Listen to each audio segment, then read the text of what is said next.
ठीक है, FIR ये FIR कॉपी। ओके नेक्स्ट तेरे पेपर हाथ तू फ्रेम में नहीं है बस पकड़ ले जूम कर रहे लोग पीछे करके ले हाँ वैसे पकड़े रहेंगे एक डेट क्या मिनट। समय है इसकी? ये गाड़ी के आवाज में आपको चेक दिया वो है राइट जी। ये डेट देख इसमें क्या है? 9/11 21 21। आप ये जनवरी की वीडियो है, मैं आपको शो करती हूँ, छोटी सी है जो इसने खुद से कबूला है। ये RC है। पेपर देख लेते हैं फिर आगे हाँ ये RC है हमारी कार। ये RC ओरिजिनल आपके पास ही होगी ना नहीं, ओरिजिनल कार में ही रखते थे हम लोग, तो साथ में ही लेके गया। उसने बोला कि अगर कोई पुलिस वाला अगर पकड़ ले तो फिर नेक्स्ट गाड़ी का ये फेक कॉल आए थे पुलिस से, ये हम लोग ने ओशिवारा में NC की। मैं वो वीडियो दिखाई ना। हाँ एक मिनट पेपर तो जोड़ेगा तो क्या तारीख होगी बता। आज क्या तारीख है भाईजान? आज 24 तारीख। 24 है तो मान लीजिए चलो फरवरी की 19 तारीख। 19 फरवरी को हो गया। 19 तारीख हो गया। 7 और 26 दिन तक 18 को पेमेंट आ जानी चाहिए। 18 को 20 तारीख 20 फरवरी हो गया। 26 दिन 27 दिन महीना भर ही हो गया। उसके बाद कम से कम 1 महीने तो और मुझे लगेगा 10 लाख के लिए 10 लाख ये सब क्या चलेगा चलेगा। 20 फरवरी 20 मार्च बस 20 फरवरी और 31 मार्च चलो 16 लाख 20 फरवरी को दे रहे हो आप और 31 मार्च को 10 लाख दे रहे हो राइट। ठीक है हलाल जो कीजिए। चलो ये वीडियो बना लो एक बार वीडियो बनाया भाई दिया हाँ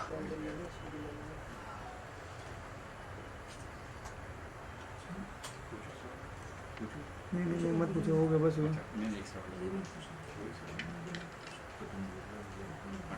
मैं थोड़ा आगे से भी दिखा दिया, आगे है फोटो उसका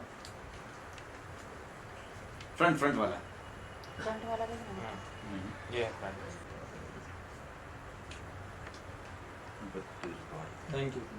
okay thank you sir thank you ma'am thank you so much. All the- हाँ पूरा मामला है, थोड़ा सा अगर उस बारे में हमारी ऑडियंस को ब्रीफ कर दे आप, इसके बाद हम लोग सवालों का सिलसिला। देखिए, सबसे पहले मैं आप सबका धन्यवाद करना चाहूँगी कि आप लोगों ने मेरे लिए कीमती समय निकाला। और दूसरा ये कि मामला तो आप लोगों को मालूम है कि गाड़ी का मैटर है मेरा, और मैं 1.5 साल से भाग रही हूँ। 9 महीने से तो कंप्लेन के लिए मैं परेशान थी, किसी ने मेरी कंप्लेन भी नहीं ली। अभी विशाल ठाकुर जी हैं, DCP हैं हमारे, मैं उनका तहे दिल से शुक्रिया अदा करूँगी कि उन्होंने मेरा विदिन 10 सेकेंड में मेरा केस सॉल्व किया। जो 9 महीने से दर्ज नहीं किया जा रहा 9 था, महीने वो से मेरा 10 दर्ज seconds नहीं में किया जा उन्होंने रहा कराया है। था। अभी आप पूछिए क्या पूछना है आपको। मैम क्या उनके इन्फ्लुएंस की वजह से केस दर्ज नहीं किया जा रहा था या फिर क्या क्या जवाब दिए जा रहे थे उनकी तरफ से, अगर उस बारे में बता दें। अभी ये तो मैं नहीं बोल सकती हूँ, क्योंकि मैं केस दर्ज कराने जब मैं पहले 2 बार गई तो उन्होंने बहुत अच्छा रिस्पांस दिया मुझे। 3rd बार जब जिशान उसके सामने आया तो मुझे अच्छा रिस्पांस मिला नहीं, और मुझे पुलिस स्टेशन से बोल दिया आपका पर्सनल मैटर है, आप बाहर जाके बात करिए। वहाँ से मेरा मैटर क्लोज हो गया था, मैं चुपचाप वहाँ से आ गई। सेकंड थिंग कि वो फिर ओशिवारा से मुझे फ़ोन आने लगे। अब आप ये बताइए कि मैं मलाड में रहती हूँ, वो गोरेगांव में रहता है, तो मेरा ओशिवारा से क्या लेना देना है। वहाँ से मुझे इतना प्रेशर था हर चीज़ का, नहीं आप इधर नहीं जाना, ये नहीं करना, वो नहीं करना, बच्चों को धमकी आ रही है। मैंने NC तक कराई हुई है उस पुलिस स्टेशन में, लेकिन कोई एक्शन हुआ ही नहीं। फेक कॉल भी आए हैं बहुत सारे कि पुलिस मैं पुलिस हूँ, आप आओ हमें स्टेटमेंट दो। तो वो फेक कॉल था, हम लोग ने उसकी भी NC डाली हुई है जिसकी कॉपी हमारे पास है अभी।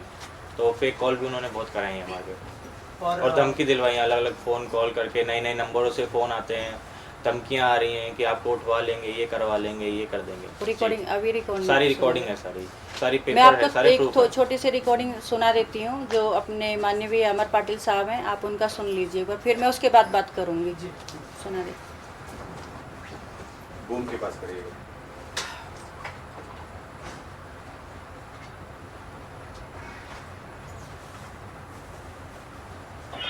हेलो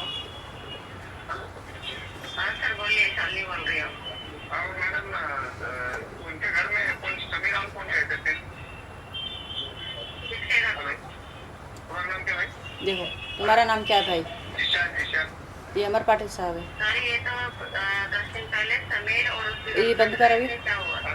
ऐसा कर ये अपने अमर पाटिल साहब हैं, उन्होंने मुझे फ़ोन किया कि जिशान के घर पे कौन गया था। आप एक बात बताइए, वो मुझे नहीं जानते, वो जिशान का नाम पूछ रहे हैं, जिशान को नहीं जानते। आप कोई भी अननोन पर्सन आ रहा है, तुम कैसे किसी को फ़ोन कर सकते हो?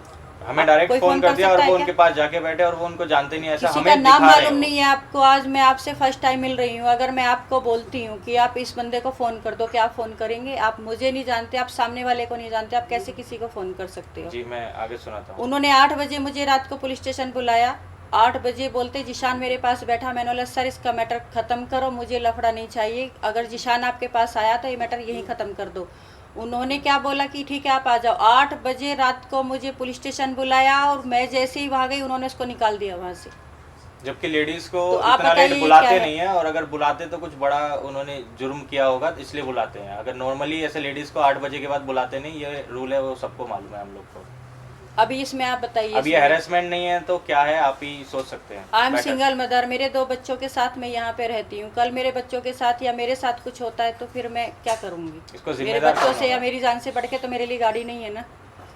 और मैम अगर गाड़ी की बात करें तो कब वो लेके गए थे, और कहा जा रहा है कि उन्होंने पैसे भी ऑफर किए थे 13 लाख रुपए, ऐसा नहीं। कहना है उनका। अगर कुछ कहना चाहे नहीं नहीं नहीं, कुछ ऑफर नहीं था। ये गाड़ी 2021 को 22 जून को लेके गया था मेरे से चैनल की मीटिंग के लिए। मेरे पास सारे एविडेंस है चैनल ये है चेक जो उन्होंने दिए हैं, ये 19 लाख रुपए के चेक है, ये नोट 13 19 लाख लाख रुपए के चेक है। और इनमें जब हम लोग ने चेक कराया, एक तो सेल्फ चेक है जो कि जो अकाउंट होल्डर है वही उसमें से पेमेंट विड्रॉ कर सकता है। दूसरा उन्होंने किसी दूसरे अकाउंट कर दिया जिस अकाउंट में हम कभी पेमेंट लेते नहीं हैं। और जब हम लोग ने चेक कराया तो इसमें इनसफिशिएंट फंड बताया गया, तो इसलिए हम लोग ने ये चेक डाले नहीं तो बाउंस होके फिर वो कहीं और दूसरे एड्रेस पे चले जाते जो हमारा बैंक में पुराना एड्रेस है। नहीं, 6 मंथ से इसमें पेमेंट था ही नहीं। और आज जो कोर्ट में लगाया वो पुलिस वालों ने भी वेरीफाई किया, वेरीफाई किया उन्होंने। पेमेंट था ही नहीं उसमें, वो चेक दिए हुए हैं इसमें। गाड़ी बेचने की बात तो यहाँ थी नहीं ना, यहाँ जी, जी, गाड़ी वो- लेके गए थे वो। जी। फिर आपको चेक क्यों दिया उन्होंने? चेक इसलिए दिए सर कि मैंने जब गाड़ी मांगना शुरू किया तो उसने बोला कि गाड़ी मेरे पास पैसे की प्रॉब्लम थी तो मैंने 12 लाख में किसी को दे दी। भाईचारे में 12 लाख में दे दी। दे अब दी। वो पैसे नहीं दे रहा है और वो 12 लाख मैं रुपए फंसा मांग रहे हैं हुआ मुझसे, वहाँ अगर पे। आपको गाड़ी चाहिए तो मेरे 12 लाख दे दो, और मेरे पास 12 लाख है नहीं, तो आप ये चेक ले लो। तो आप ये चेक ले लो। जब उसके और, पास 12 लाख नहीं थे 19 लाख कहाँ से आए? और ये 1 महीने बाद की डेट के चेक दिए थे उन्होंने एक्चुअली में 15 दिन या 1 महीने बाद की डेट दी थी, तो हमें लगा उस टाइम पे शायद इनके पास पैसे आ जाएं, इसलिए हम लोग ने एक्सेप्ट कर लिए थे। और ये इसकी वाइफ प्रियंका बसी और ये दोनों आते थे, बोलते थे यहाँ के बैठे हाथ जोड़े कि हम तुम्हारे साथ काम करेंगे। अब हम इंडस्ट्री में सब मतलब गाली दे के इसने बात किया, मैं वो चीज़ नहीं बोलूँगी कि सब ऐसे हैं, हम आपके साथ काम करेंगे। मैंने इसको बोला और घूम ले मार्केट में, तुझे घूमना है तो घूम ले, लोगों को देख ले कैसे, क्योंकि जतिन शेट्टी जी का 1.5 करोड़ का ऑलरेडी इसके पास FIR चल रहा था उस टाइम पे। फिर भी मैंने इसको बोला, मैंने भी बोला कि तुम ये मेरा मैटर सॉल्व कर दो, गाड़ी मुझे दे दो। तो इन्होंने क्या बोला, किसी को फ़ोन लगा के दिया। एक बार ये मिला तो इसने फ़ोन लगा के दिया, कोई लाला नाम का बंदा था। उसने बोला मैडम, मैंने बोला भैया गाड़ी कहाँ है मेरी? तो बोलता है कि गाड़ी तो मोदी आ जाए, अमित शाह आ जाए, तुम्हारी गाड़ी नहीं मिलेगी। उसकी ये वर्डिंग थी। आपकी गाड़ी बैंगलोर में मैंने बेच दी, बेंगलोर ऐसा बोला में उन्होंने। बेच दी, आपको जो करना है आप कर लो। जीशान ने हमें अब बताया बताइए था, मोदी जी से और अमित शाह जी से तो बड़ा कोई है ही नहीं, तो मैं कहाँ जाऊंगी? जब उनके आने पे गाड़ी नहीं मिलेगी तो फिर फिर किसके पास जाऊंगी? जीशान ने हमें बताया था अंधेरी में किसी के पास गिरवी रखी है 12 लाख में। फिर कुछ दिनों बाद जब वो हमें मिला तो किसी से फ़ोन करवाया, जो लाला नाम का बंदा इन्होंने बताया, उसने बोला हमने बेंगलोर में भेज दी। और जब हम RTO चेक करने गए रिसेंटली तो हमें पता चला कि गाड़ी चंडीगढ़ में चली गई है, वहाँ पे ट्रांसफ़र हुई है किसी और नंबर से। गाड़ी का ये हुआ था कि मैंने बोला था यहाँ अपने मलाड में कि मैं जाके RTO में लेटर लगा देती हूँ। उन्होंने क्या बोला, अपने डिपार्टमेंट वाले ही थे, मैं नाम नहीं लूँगी, उन्होंने बोला कि नहीं वो पुलिस का काम है, आपका काम नहीं है। मैंने बोला देखो मैं अपनी तरफ से एप्लीकेशन लगा देती हूँ, क्योंकि गाड़ी मेरी मिसिंग है, कल एक्सीडेंट होता है या कुछ होता है तो मेरे ऊपर बात आएगी। तो उन्होंने क्या बोला कि नहीं आप हमें कानून मत सिखाओ, ये पुलिस का काम है, आपका काम नहीं है। आज अगर वो एप्लीकेशन वहाँ लगा देते तो गाड़ी नहीं जाती ना मेरी। और ये मैं RTO में खुद गई हूँ, RTO वालों ने मुझे बोला है कि आपने एप्लीकेशन क्यों नहीं लगाई? मैंने बोला मैंने इसलिए नहीं लगाई कि पुलिस ने मुझे नहीं जाने दिया। मेरे जब सारे रास्ते बंद कर दिए तब मैं एडिशनल CP साहब से मिली और उन्होंने इनके पास इंक्वायरी भेजी। यहाँ मुझे 1 महीना घुमाया पुलिस स्टेशन में। 1 महीने बाद इन लोगों ने बोला कि आप सेटलमेंट कर लो। मैंने मैडम को बोला मैडम सेटलमेंट के लिए आपके पास आया कौन? मैंने बोला जिशान आया था क्या? बोलता है नहीं जिशान नहीं आया, उसके लॉयर का फ़ोन आया। अभी आप उसके लॉयर के फ़ोन से मुझे सेटलमेंट कर रहे हो और मैं जो 9 महीने से हैरेसमेंट हो रही हूँ वो क्या? फिर मैं डीसीपी साहब के पास गई, तब उन्होंने मेरी मदद की और उन्होंने 10 सेकंड में मेरा ये किया। उन्होंने तुरंत फ़ोन किया और कल के कल उन्होंने बोला कि इनका गुनाह दाखिल करो उसका। अभी एफआईआर हुई है बट एक्शन कुछ है नहीं। उसकी बेल का ये लोग इंतज़ार कर रहे हैं कि उसकी बेल उसने डाली है, बेल होगी। और इसकी वाइफ है, वो सो कॉल्ड वाइफ है या नहीं है। इनके फादर को भी सर मैंने फ़ोन किया, मैंने सबसे हेल्प मांगी एफआईआर डालने के पहले। मैंने इनके फादर को बोला अंकल, क्योंकि मुझे ये मालूम पड़ा था कि अपने फादर की ये सुनते हैं और हर बच्चा अपने पेरेंट्स की सुनता है। मैंने बोला कि अंकल, मेरे पास उसका भी सबूत है, रिकॉर्डिंग है उसका भी। मैंने बोला अंकल मैं रिक्वेस्ट कर रही हूँ, आई एम सिंगल मदर और मेरी मेहनत की कमाई है। हम लोग बहुत मेहनत करते हैं, दिन रात जागते हैं, हमें नींद का भी पता नहीं है, हमें खाने का पता नहीं है। तो मेरी मेहनत की कमाई, आप इतना तो देखो कि मैं एक सिंगल मदर हूँ। तो उन्होंने बोला अगर ऐसा हुआ है तो हमारे असूलों के खिलाफ़ है और मैं उससे बात करूँगा। 4 दिन 5 दिन मैंने वेट किया, उनका फ़ोन नहीं आया। मैंने उनको कॉल किया तो उन्होंने बोला कि मेरा फ़ोन नहीं उठा रहा। मैंने बोला आपका बेटा फ़ोन नहीं उठा रहा है?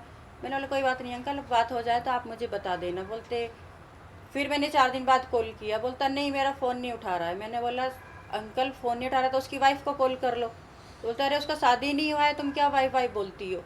वो चिल्ला के फ़ोन रख दिया। अभी वो वाइफ है या क्या है आई डोंट नो, मुझे नहीं पता। अब आपका क्या मांग है, क्या मेरा यही मांग है कि मैं 9 महीने से हैरेसमेंट हुई हूँ। 9 महीने मैंने पुलिस स्टेशन के, मेरा सारा काम छूटा है, पुलिस स्टेशन के चक्कर काटे हैं। बस मैं जिन्होंने मेरे साथ गलत किया है मैं उस चीज़ का न्याय मांगती हूँ। बस मैं डीसीपी साहब से, एडिशनल सीपी साहब से, कमिश्नर साहब से मैं यही मांग करूँगी कि मुझे न्याय मिले और मेरी गाड़ी वापस मिले। मुझे और कुछ नहीं चाहिए, हमें पेमेंट नहीं चाहिए, कुछ नहीं चाहिए।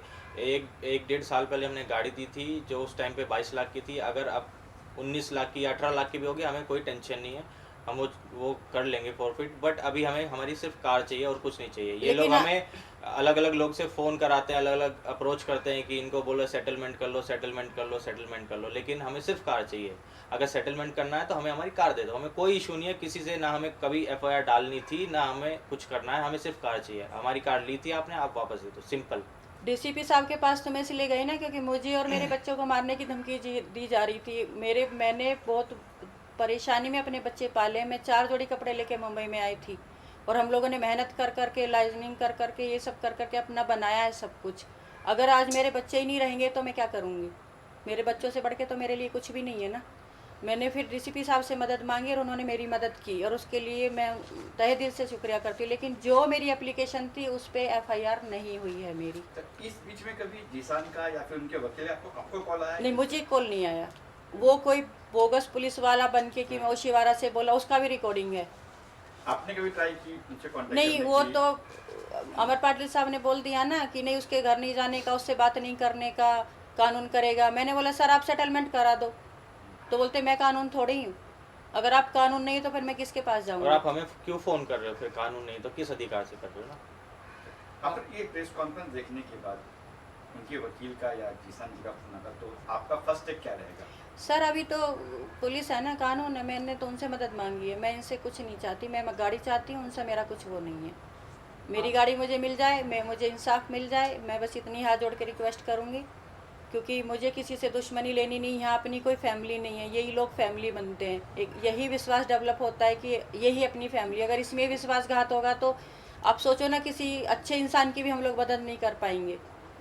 और डिपार्टमेंट ने तो ऐसे लोग इसका साथ दिया है तो प्रोफेशनल क्रिमिनल है पूरा। मैंने उनको सब दिया है, सब प्रूफ दिखाए, तब भी मेरा किसी ने नहीं सुना। और हमसे पहले भी 1.5 करोड़ की एफआईआर हुई है, जो उनको भी हम जानते हैं जिन्होंने की है, और उससे पहले भी इन पे एफआईआर हुई है कोविड से पहले 80 लाख की। फिर भी सब उसका मदद कर रहे हैं, मैंने तो सारा दिया है।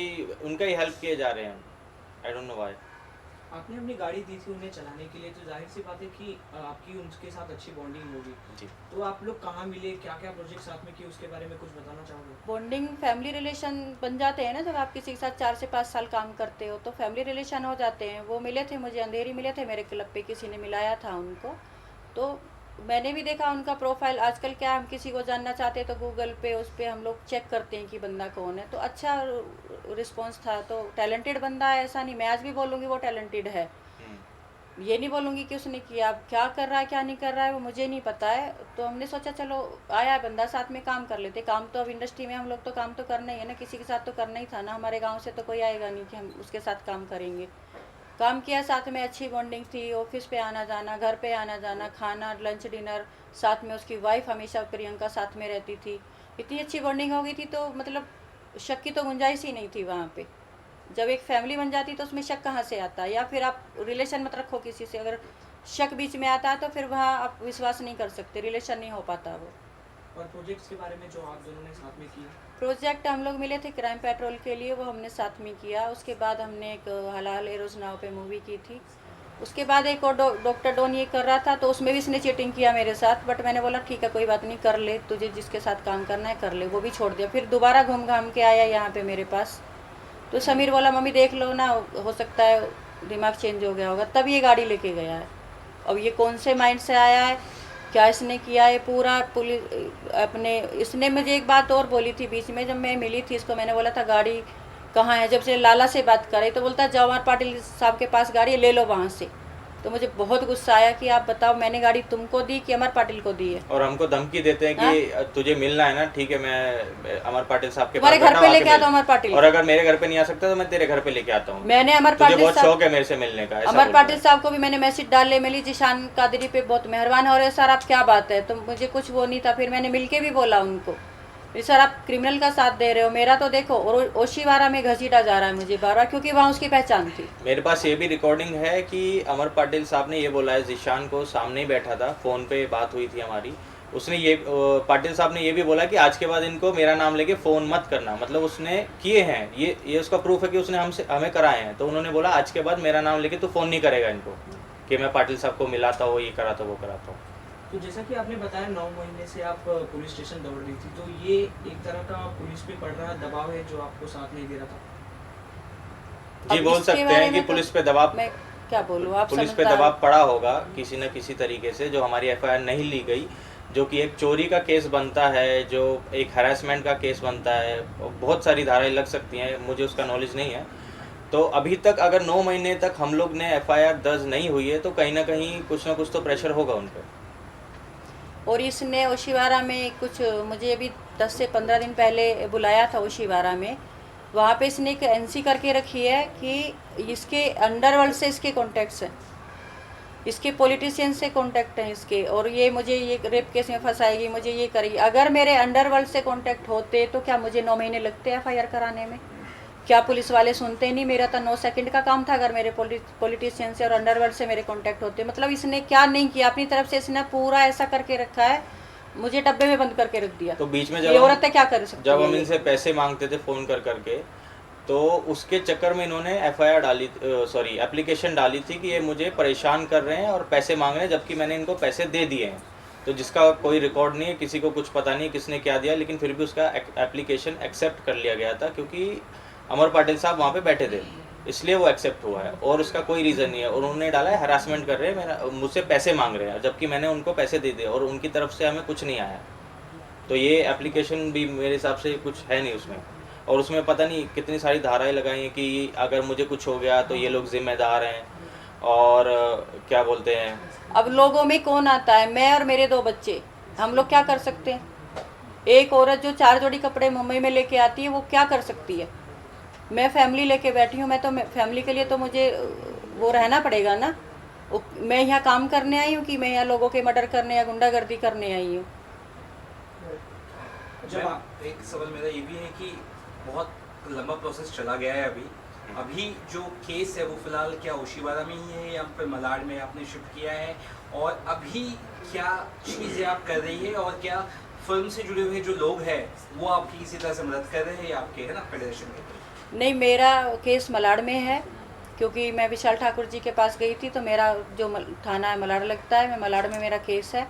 पुलिस की तरफ से अभी मेरा कुछ है नहीं, मतलब मुझे कुछ वो मिला नहीं है। और जो इंडस्ट्री के लोग हैं अभी मेरे किसी से कोई बात नहीं है, मैं किसी से बात नहीं कर रही। और जो उनके फ्रेंड्स हैं, जैसे अनुराग कश्यप की बात करें या फिर जो गैंग्स ऑफ वासेपुर को लेके जो एक्टर्स है, क्या उनसे कभी कांटेक्ट करने की कोशिश की आपने उनको? नहीं, मैंने नहीं की। जहाँ तक मेरा जानना है, जहाँ तक मैं जानता हूँ जिशान कादरी को, जब हमसे वो मिले थे तब उनके ऑलरेडी अनुराग कश्यप जी से कांटेक्ट टूट चुके थे। जहाँ तक मैं जानता हूँ। हमने किसी से कांटेक्ट करने की कोशिश नहीं की है, क्योंकि हमारा मतलब तो जीशान से था, हमारी गाड़ी वो लेके गया था, तो हमें हमारे उनको बेचारों को हम लोग क्यों वो करें परेशान। उनका सवाल था कि फेडरेशन ने आपने कंप्लेंट वगैरह नहीं की, क्योंकि फेडरेशन अपना होता है, यूनियन यूनियन है अपना है, वहाँ कहीं कुछ इंडस्ट्री की बात है ना। यूनियन में मेरे पहचान के हैं, लेकिन उन्होंने बोला था कि ये जो कंप्लेंट है पैसे की मुझे दे दो, लेकिन कार की तो वहीं जाएगी, थाने में ही जाएगी। अगर कुछ वो आगे शूट करें या कुछ भी करें तो वो उनका वो हैंडल करेंगे, लेकिन कार का जो है वो पुलिस केस बनता है। क्योंकि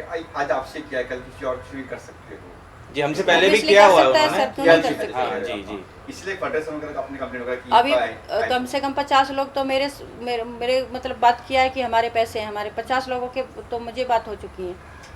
पुलिस वालों का क्या सपोर्ट है अभी, क्या कह रहे हैं वो?